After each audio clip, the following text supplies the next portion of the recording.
বুড়ির বাগান সার্বজনীন দুর্গাপূজা এবার ৭২ বছরে পদার্পণ করলো। প্রথা মেনে উল্টো রথের দিন খুঁটি পুজোর মাধ্যমে শুরু হলো শারদোৎসবের প্রস্তুতি। এই দিনে উপস্থিত ছিলেন বর্ধমান দক্ষিণ কেন্দ্রের বিধায়ক খোকন দাস। তিনি খুঁটি পুজো করে বলেন, প্রতিবারই বুড়ির বাগান সার্বজনীন কমিটির প্রতিমা দর্শকদের নজর কাড়ে। আমি আশা করছি এবারও বুড়ির বাগান মানুষের মন জয় করবে।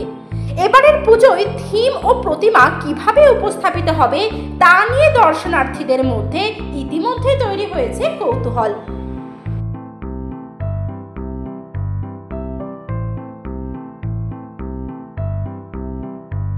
যেসব দুর্গা পুজোগুলোর নামই দাবি দুর্গা পুজো, তার মধ্যে আমাদের বুড়ির বাগান সার্বজনীন দুর্গা পুজো একটা গুরুত্বপূর্ণ পুজো।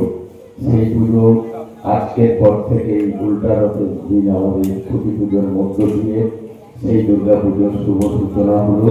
আমরা আশা করব বুড়ির বাগান সার্বজনীন দুর্গা পুজো কমিটির সবার কাছে যেমন আমরা দুর্গা পুজোটাও সুন্দর করে করব, প্রতি বছর যেমন এই পুজোর একটা অত্যন্ত গুরুত্ব ভূমিকা থাকে, আমি সবার কাছে আবেদন করবো যে এবারও আমরা কার্নিভাল করব। কার্নিভালেও আমাদের এই বুড়ির বাগান দুর্গা পুজো কমিটি প্রতি বছর অংশগ্রহণ করে। তারা দুর্গা পুজোর সঙ্গে সঙ্গে কার্নিভালেও অংশগ্রহণ করবে, এটা আমাদের সবার আশা।